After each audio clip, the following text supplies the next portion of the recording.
Bonjour et bienvenue à tous sur cette nouvelle vidéo, nouveau format de vidéo chez SebHFoot. Bienvenue à tous les nouveaux qui me découvrent. On va sur cette quotidienne, donc le point marseillais, aborder toute l'actualité olympienne et ça sera de l'actu brûlante. Comme vous pouvez voir derrière moi, le stade Vélodrome est en feu. N'hésitez pas d'ailleurs à me soutenir, SebHFoot1 sur Twitter les amis. Et on va partir directement sur l'actu du jour. Les amis, nous sommes le mardi 19 décembre, c'est bientôt Noël. Il y aura peut-être des offres à la fin de la vidéo, n'hésitez pas à rester jusqu'au bout. Et c'est parti pour l'introduction.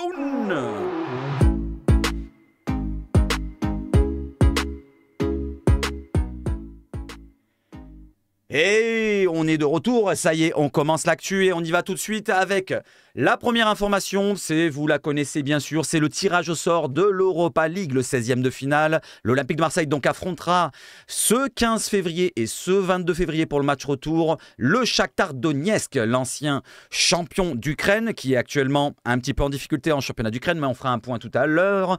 Donc l'OM affrontera le club ukrainien qui a disputé la Ligue des Champions, qui était dans le groupe du Barça et de Porto. Ils ont terminé 3e avec quand même 9 petits points. Voilà, 9 petits points, plus que les puputes, les amis. Donc, voilà, donc attention, une équipe qui peut nous poser des problèmes. D'ailleurs, on a eu 2 réactions, celle de notre président préféré, Pablito Longoria, qu'on a juste au-dessus. Voilà, donc du côté du site de l'OM, Pablo Longoria qui nous dit... Nous tombons sur une très bonne équipe du Shakhtar, habituée aux joutes européennes, championne d'Ukraine en titre et qui a réalisé un parcours solide en Champions League. C'est une belle affiche, compliquée, mais nous avons aussi réalisé une bonne première phase dans un groupe relevé avec l'Ajax, Brighton et bien sûr le club d'AEK Athènes. À nous d'être sérieux et appliqués lors de ces 2 prochains mois pour arriver dans une bonne dynamique à cette échéance. Il a tout à fait raison, hein, Pablo Longoria. Il faudra être en forme jusqu'à l'arrivée de ces matchs-là qui se passeront à la fin de la CAN. Il n'y aura pas de retour normalement de joueurs au premier match, peut-être au deuxième match, au match retour. Les amis, voilà, on continue derrière l'actualité avec une autre réaction sur cette rencontre-là, sur cette affiche-là, celle de notre aimé, adoré, ancien Ballon d'Or en 91, Jean-Pierre Papin. Désormais coach de la réserve, il nous dit « C'est un tirage compliqué, on va jouer le champion d'Ukraine qui a une expérience européenne incroyable. C'est toujours un match piège, on les connaît, on reçoit au Vélodrome. Au retour, sûrement, il a voulu marquer. On sait que ce que peut nous apporter notre public, ça peut être magique. » Autre chose, on a désormais les horaires des rencontres avec le média Mercato OM qui nous le relaye. Donc l'OM affrontera le Shakhtar Donetsk, on le sait en barrage. Le match aller se déroulera le 15 février sur un terrain neutre pour l'instant. Ça peut être en Pologne ou en Allemagne. On verra ça sur le focus sur la Provence. Et le match retour donc, se déroulera le 22 février, vous le savez. Les horaires sont marqués juste au-dessus. 18h45 pour le match aller le 15 février en Allemagne ou en Pologne, et 21h pour le match au Vélodrome le jeudi 22. Allez, maintenant on part sur autre chose les amis, on va voir le focus sur la Provence et on y va tout de suite avec les 3 choses à savoir du côté du Shakhtar Donetsk. Alors, je vous descends ça tout de suite. Je vous ai mis en jaune, comme ça va plus vite et c'est plus rapide. Voilà, donc n'hésitez pas à me dire si ça vous plaît, ce nouveau contenu, ce nouveau format. N'hésitez pas à commenter sous la vidéo. Une écriture qui fait débat. Alors ça, c'est le nom de l'équipe. Franchement, est-ce que c'est intéressant d'en parler? Shakhtar avec un C, Shakhtar avec un S, Shakhtar ou Shakhtar. Franchement, je m'en balle les steaks. N'hésitez pas à me dire ce que vous en pensez. Mais là, c'est même pas un sujet important. Ensuite, rendez-vous, on l'a dit, au stade de Volkspark Stadion de Hambourg ou alors du côté de la Pologne. Je ne sais pas où ça va se dérouler, mais voilà plus ou moins ce que nous dit la Provence. Pour l'instant, on est plus sur Hambourg pour le match du côté du 15 février à 18h45. La bête noire des clubs français pour le 3e point précis de ce 3 choses à savoir pour le club. Jamais 203, comme il dit la Provence là. 3 saisons consécutives que les Ukrainiens affrontent des clubs français en Coupe européenne. D'abord Monaco, il y a 2 ans, lors des barrages de qualification en Champions League, on s'en souvient, j'étais en live, il s'était fait éliminer au match retour. Une double confrontation tourne à l'avantage du Shakhtar. Rennes, l'année dernière, qui se fait sortir aussi en barrage de la même compétition en Europa League, on s'en souvient, avec le but contre son camp de Bélocian, je ne sais plus qui. Voilà, donc actuellement, l'OM a déjà affronté dans son histoire 2 fois en match aller-retour. C'était en 2008, 2009 et 2 fois pour 2 défaites. Voilà, donc c'est un chat noir. point de vue club français, il y a eu des clubs français qui ont gagné contre Shakhtar, mais on ne va pas énoncer les clubs précisément. Il y a Monaco et l'autre, c'est celui qui est tout en haut, le plus riche de France. Maintenant, partons sur autre chose. Allez, on peut aller voir du côté de l'équipe qui nous dit que l'OM doit se méfier, l'OM peut se méfier de cette équipe-là. Il y a quelques joueurs comme celui qui est en photo là, Danilo Sikane. C'est un attaquant ukrainien, on va voir sa fiche tout à l'heure sur Transfermarkt. Vous avez la compo probable avant la rencontre habituelle en ce moment cette saison, c'est un 4-3-3 comme vous pouvez le voir. Il y a des joueurs qu'on connaît, Stepanenko qui est titulaire avec l'équipe d'Ukraine et d'autres joueurs que vous connaissez peut-être. Il y a moins de joueurs que par le passé où ils étaient vraiment avec une équipe à la sauce brésilienne, il y a de cela 5 à 10 ans on va dire. Depuis qu'il y a la guerre, c'est un peu plus difficile entre la Russie et l'Ukraine. On va en parler peut-être lors d'un avant-match précisément. Vous avez les petites stats juste au-dessus. Donc actuellement, le Shakhtar en championnat d'Ukraine est 4e au classement. Ils ont 2 matchs en retard, certes, mais ils sont quand même 4e. Ils ne trustent pas en tête comme les années précédentes. Ils sortent champions l'année dernière d'Ukraine. En Ligue des Champions cette année, ils ont terminé 3e de leur poule, vu qu'ils tombent contre l'OM, avec 9 points. Ils ont gagné 3 matchs.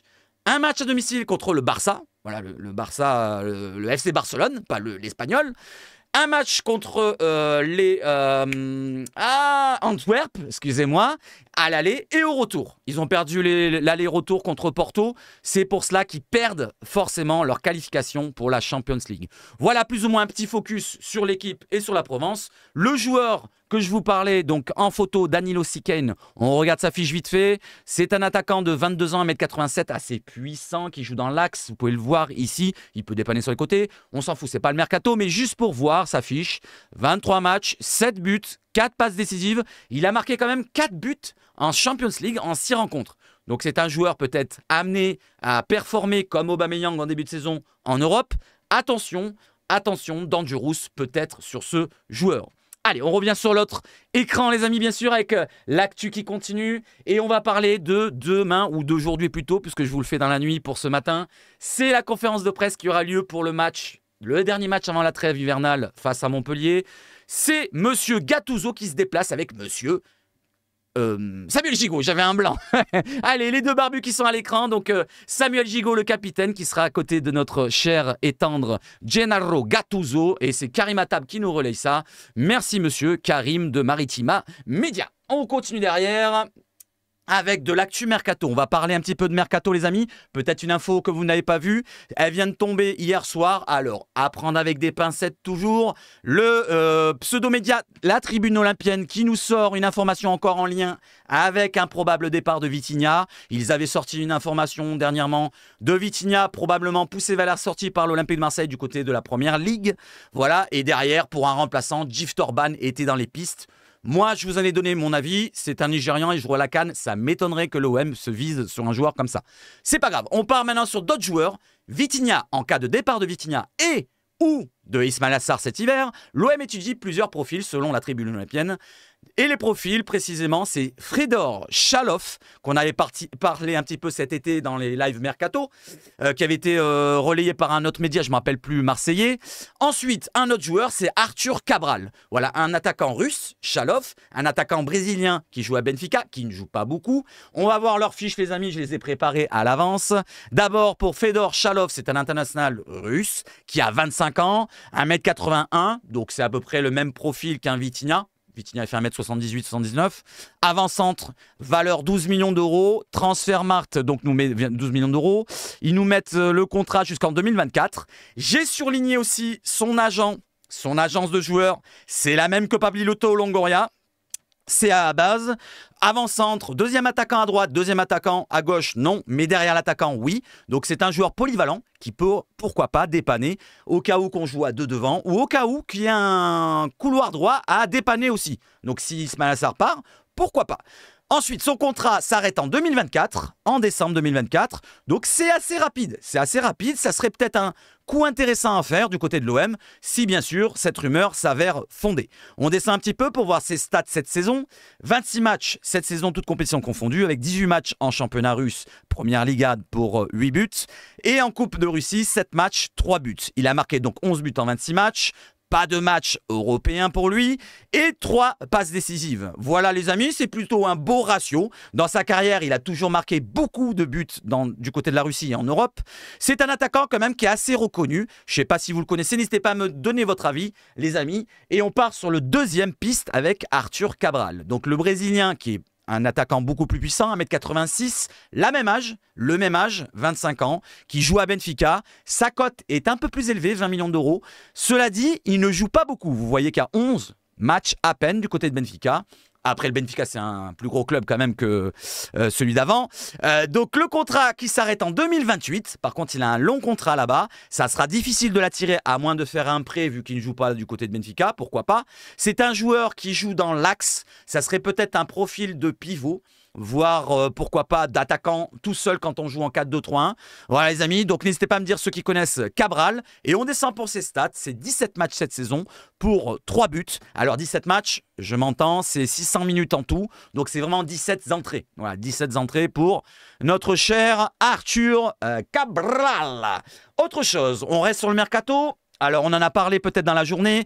Iliman Ndiaye, selon Foot Mercato, a 2 clubs de première ligue à ses trousses. Alors, j'avais surligné le titre, mais c'est pas grave, ça vient de s'enlever. De retour à l'Olympique de Marseille cet été, Iliman Ndiaye attise déjà des convoitises en Angleterre. Il y a 2 clubs anglais qui s'intéressent à lui, selon Foot Mercato. On va descendre un petit peu, vu que je l'ai déjà surligné, je m'en rappelle plus ou moins où c'était. Donc, en première ligue, il y a 2 clubs qui s'intéressent. Et le média qui a sorti cette info-là, c'est The Sun. Vous le voyez là en bleu. Donc The Sun qui nous sort que Everton suivrait encore le joueur. Il le suivait déjà l'été dernier. Je parle d'Ndiaye. Les Toffees étaient déjà l'été dernier, comme il a marqué là, du côté de Foot Mercato. Et ils demeurent à l'affût selon nos informations. Sur les informations de Foot Mercato, ils ne sont pas les seuls. En effet, un autre pensionnaire de Première Ligue, un autre club de Première Ligue qu'Everton, est également sur le coup. Ce club dont l'identité n'a pas filtré le suit d'un peu plus loin. Voilà, ils sont un peu plus loin, ils ont pris juste des informations. Peut-être qu'ils sont moins intéressés qu'Everton. Mais ces prétendants vont devoir s'accrocher car le Sénégalais n'a aucune intention de quitter l'OM cet hiver selon nos informations. Oui, il veut s'imposer, donc il est originaire. Il vient de la région marseillaise, on s'en souvient qu'il est passé par le club dans sa jeunesse. Et je pense qu'il a envie de s'imposer avant, pourquoi pas, de partir dans quelques années, pourquoi pas.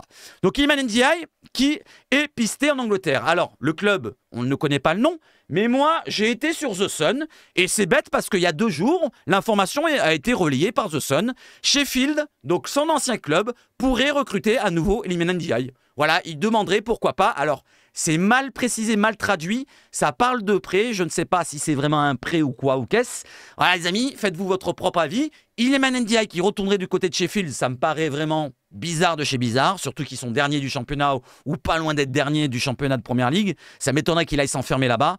Un autre club, donc il y en a même 2 autres clubs, c'est Everton et Crystal Palace. Alors, est-ce que ça serait Crystal Palace, le club que Foot Mercato n'a pas réussi à avoir comme nom? C'est bizarre. Foot Mercato, ils ont juste à cliquer The Sun Ndiaye et ils vont sur le site.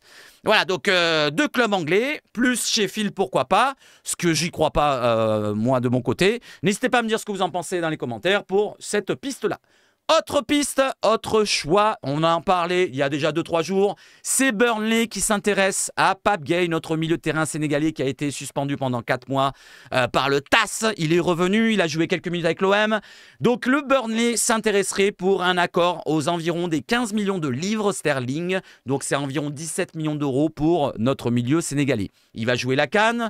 Au-delà de ça, il revient de sanctions. Est-ce qu'il va prolonger à l'OM? Actuellement, il est en négociation avec le club olympien. Ça m'étonnerait qu'il parte avec cette somme-là. À moins qu'il y ait un accord avec le club, je ne sais pas, qui prolonge à l'OM et qui signe directement en Angleterre. Ce qui m'étonnerait, franchement, je pense que Pape Gueye a envie d'être revanchard. Il doit être revanchard et il veut peut-être s'imposer à l'OM. Derrière, j'ai continué l'article. Je vais vous continuer l'article. Gueye veut une 2e chance en Première Ligue après la fin de sa première sans qu'il ait tapé dans un ballon. Oui, parce qu'il avait signé à Watford, il y a marqué en dessous, mais il n'avait jamais tapé dans le ballon comme ils disent. J'ai bien aimé cette petite phrase-là. Et derrière, il y a un autre truc que je voulais vous montrer. Alors, je pense que The Sun a pété un câble puisqu'ils nous disent que le nouveau patron marseillais, donc le coach Gennaro Gattuso, ne l'aime pas. Ça me paraît bizarre. Je sais pas, moi, il me semble que c'est juste parce qu'il était sanctionné qu'il jouait pas. C'est pas qu'il aime pas. Je pense qu'ils sont même peut-être pas au courant de l'affaire ou quoi. C'est quoi ce bordel? Voilà, donc les amis, pour l'info mercato, c'est terminé plus ou moins. Il n'y a pas grand-chose en ce moment. On en parlera pendant les lives quand vous reviendrez sur Twitch, les amis. Mais on continue derrière. Allez, on continue avec du mercato ou pas. Cette fois, c'est dans la direction, ou plutôt dans le staff.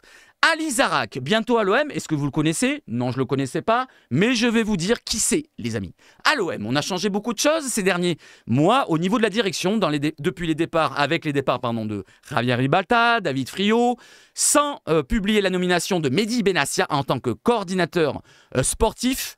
Et plus bas dans l'organigramme du club phocéen, ça bouge également avec probablement un nouvel arrivant qui pourrait débarquer à l'OM, et il s'appelle Ali Zarak.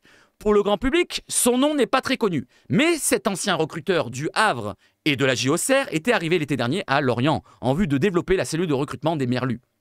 Donc c'est un recruteur, il va s'occuper du recrutement, mais au bout de 7 mois, ce dernier est déjà sur le départ. Selon nos informations, il pourrait débarquer à l'OM. Donc Ali Zarak, pour ceux qui ne connaissent pas, ceux qui connaissent, qui n'hésitent pas à en parler dans les commentaires. J'ai vu plus ou moins les pistes, les joueurs qu'il a visés, qu'il a recrutés, qu'il a voulu recruter dans les clubs où il est passé. Ça parle d'Isaac Touré, ça parle de... Ah, j'ai plus les noms en tête, dites-moi-les dans le commentaire, mais c'est pas grave, on en parlera en live la prochaine fois. Allez, autre chose, on enchaîne derrière, les amis, avec pourquoi pas, qu'est-ce que c'est? C'est bientôt Noël, et le Père Noël va bientôt passer. J'espère que vous allez être tous sages. Et pour vous, il y a, pourquoi pas, un pourcentage intéressant du côté de la boutique officielle. Vente flash OM. Alors, depuis hier plutôt, puisqu'on est le 19, découvrez notre sélection cadeau 100% OM. De nouveaux produits vous attendent sur la boutique de l'OM. C'est le moment de s'équiper. Profitez de la vente flash de Noël du 18 décembre au 26 décembre inclus. Vous avez la possibilité d'avoir moins 10% sur la sélection d'articles qui est dans la page. Voilà, vous allez sur la boutique et je vous ai mis ce qui a marqué. Vous avez un code à rentrer, voilà, parce qu'il faut aller sur une page spéciale. C'est Noël 10, comme vous le voyez là, en jaune et noir à la fin. Voilà les amis, je ne vais pas vous montrer tous les articles et on va continuer avec l'actualité les amis. Alors, je regarde de mon côté si j'ai pas oublié quelque chose. C'est la première, hein. C'est la première matinale, la première quotidienne. N'hésitez pas à me dire si ça vous plaît. Allez, on continue avec, on le sait, l'OM. Ils ont eu une interdiction de déplacement des supporters du côté de Montpellier. Derrière, la ministre des Sports et des Jeux Olympiques. Alors, son nom est un peu compliqué, je vais le lire. C'est Amélie Oudéa Castéra, qui est passée du côté de RMC hier soir. Ou plutôt ce soir, là je le fais le soir. Donc, elle nous annonce qu'il va y avoir une nouvelle directive qui va être mise en place. Et je vais vous lire plus ou moins ses réponses et ses annonces qu'elle a annoncées du côté d'RMC.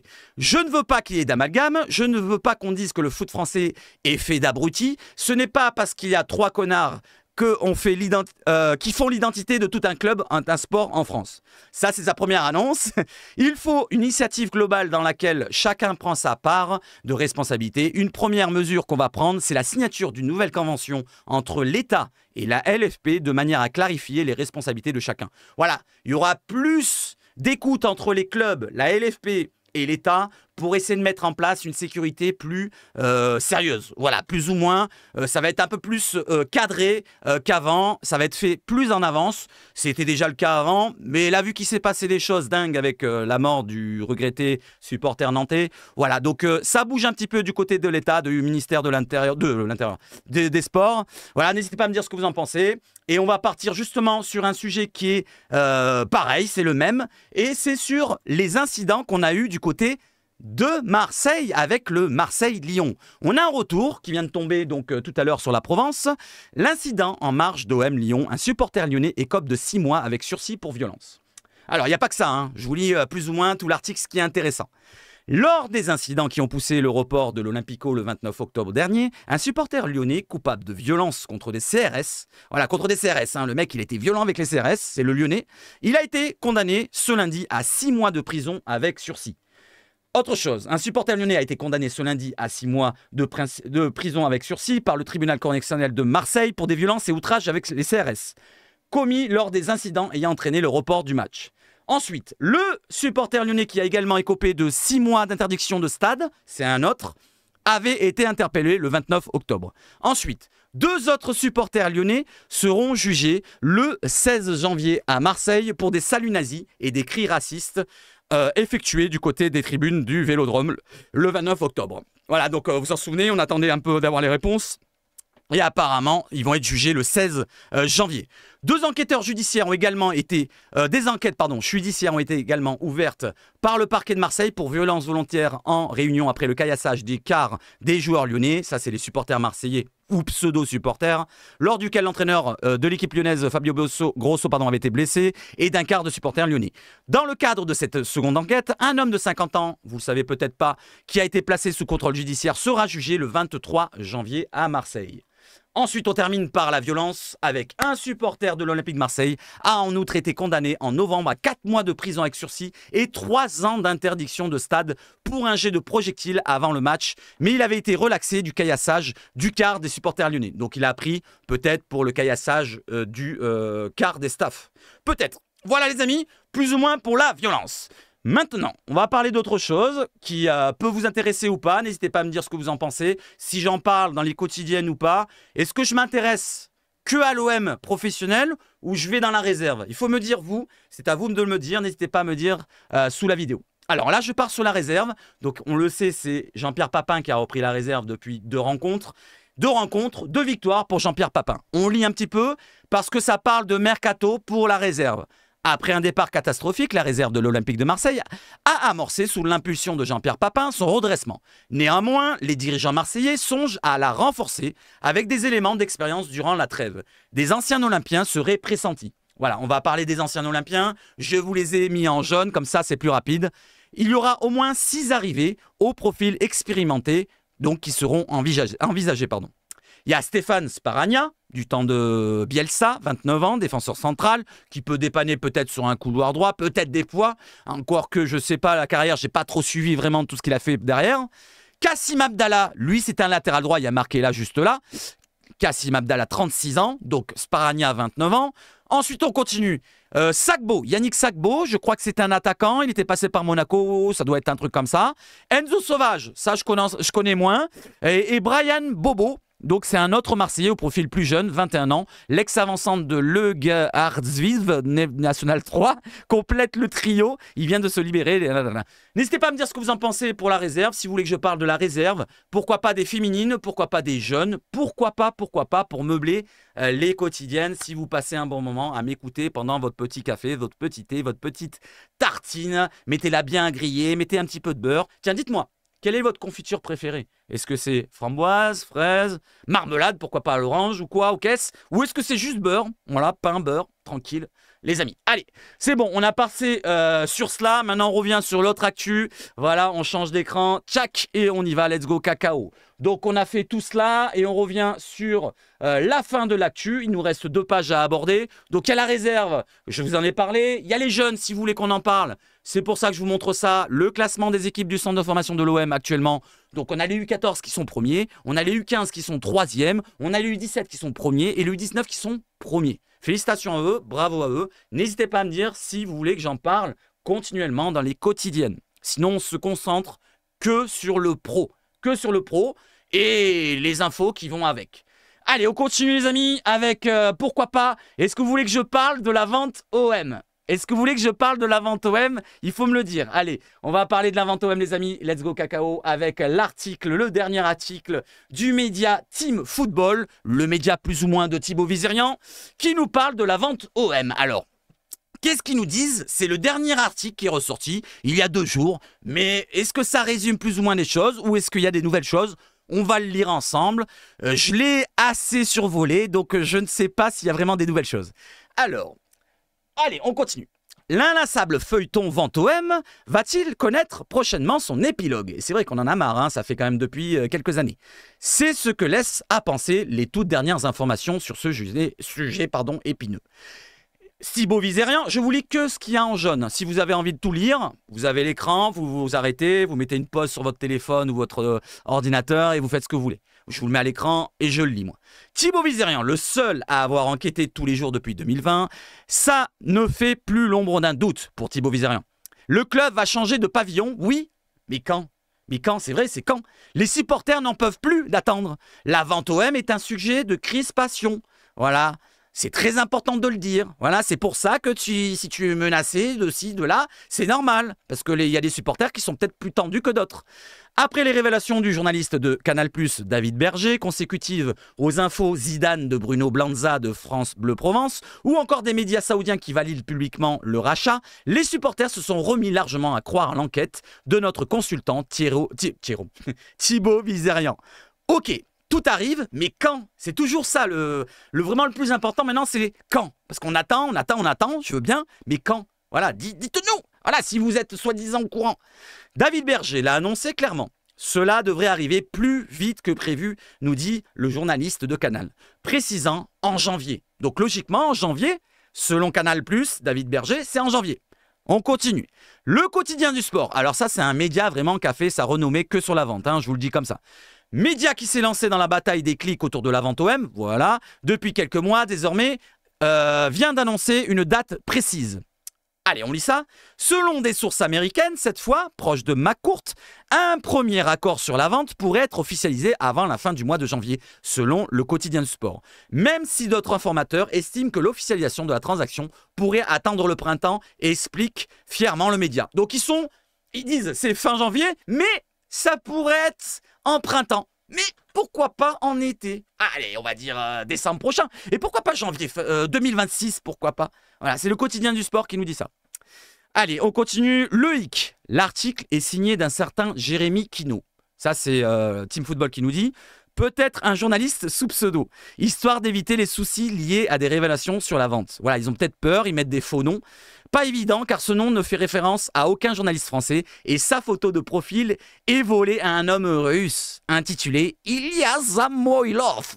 Voilà, Samoilov, il n'est pas ukrainien mais il est russe lui. Curieux, article à prendre avec des grosses pincettes. Je vais vous dire tout ce que je vous dis là, les rumeurs mercato, les infos de Team Football ou de Thibaut Vizerian, faut tout prendre avec des pincettes. Il peut y avoir de la vérité mais pincettes, les amis. Tout ce que je vous dis là, avec pincettes, sauf tout ce qui ressort du club, le tirage au sort, les avant-matchs, les ci, les là, les blessures ici. Ça, on va en parler ensemble dans toutes les quotidiennes du matin. Oui, certaines sources parlent de fin décembre, de janvier, de juin, selon à qui vous parlez en Arabie Saoudite, dans les cabinets d'affaires ou parmi les politiques. Ça ne veut rien dire, nous dit Thibaut Vizerian, pour Team Football. On continue. McCourt a fait ses cartons. Il n'est plus là depuis des mois et des mois. Il n'intervient plus, ne représente jamais l'OM, ne parle jamais de l'OM publiquement, nous dit Thibaut Vizerian. L'attente reste énorme. Janvier ou juin, on ne sait pas. Les sources ne sont pas fiables à ce sujet, précise Thibaut Vizerian. Celui qui annonce connaître la date exacte de cette officialisation, ment. Donc même lui, il ne la connaît pas. C'est le prêt gardé d'une poignée de hauts placés, de gens très haut placés. Oui, certaines sources parlent de fin décembre, de janvier, de juin, selon à qui vous parlez en Arabie Saoudite, dans les cabinets d'affaires ou parmi les politiques. Ça ne veut strictement rien dire. Et on continue, on est sur la fin de l'article. Pablo Longoria est de plus en plus absent, nous dit Thibaut. L'impact de Rodolphe Sadé, CMA-CGM, sur la ville et le club est de plus en plus marquante. Même certains médias français, bien après la bataille, en viennent à évoquer le deal. On continue. Un consortium de repreneurs saoudiens et indiens, accompagnés de CMA-CGM, comme détaillé par Thibaut Vizerian, ce serait le gage pour le club de retrouver les sommets. Voilà plus ou moins qui va racheter le club ou qui a déjà racheté le club, vu que c'est fait depuis 2021, le février. Et vous pensez qu'une officialisation de la vente OM puisse intervenir dès la trêve hivernale ou pas? C'est la question de fin d'article. Voilà les amis, on a pratiquement terminé cette quotidienne. Il nous reste un petit sujet à aborder ensemble. Voilà, c'est tombé tout à l'heure. Le prix du bail du Vélodrome est fixé. Voilà, il y a eu un rendez-vous ce vendredi du côté de la mairie, entre la mairie donc représentée par Benoît Payan et le club marseillais. Je vais vous lire ce qu'il y a d'important. Je ne vais pas tout vous lire parce que c'est vraiment barbant à tout lire. Franchement, il y a des trucs, des bails, des ci, des là, des clauses, machin. Non. C'est complicado, déjà à comprendre de mon côté, alors à vous le lire, ça va être complicado. Alors, OM, prix, bail plus long, les dessous du nouveau loyer du Vélodrome. Je vous lis ça, même si c'est pas très intéressant, c'est quand même l'OM. Ce qui change, qu'est-ce qui va changer dans ce nouveau bail? Entre le précédent contrat et celui... Mince, j'ai pas changé de page, excusez-moi. J'ai pas changé de page, je reviens sur l'autre page. voilà, premier accro pour la première quotidienne. Désolé, voilà, donc je change de page, regardez, voilà, on change de page tout de suite et je vous relis l'article. OM, prix bail plus long, les dessous du nouveau loyer du Vélodrome. Voilà, m'en voulez pas, hein. Si vous en voulez, ben passez, voilà, c'est pas grave.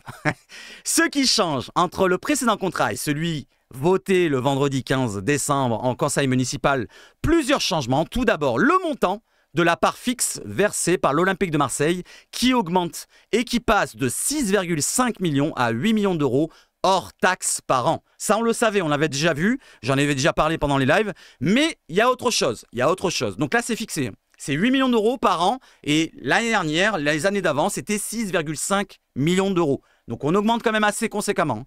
On continue. Ensuite, la durée du bail. Voilà, ça, c'est très important. On passe d'une saison de 2022-2023 à 3 saisons. 2023-2026. Du côté de l'OM, on estime que cet allongement permet d'envisager les 3 prochaines saisons avec une plus grande visibilité et une stabilité accrue pour ses partenaires actuels et potentiels. Donc CMA, CGM et d'autres.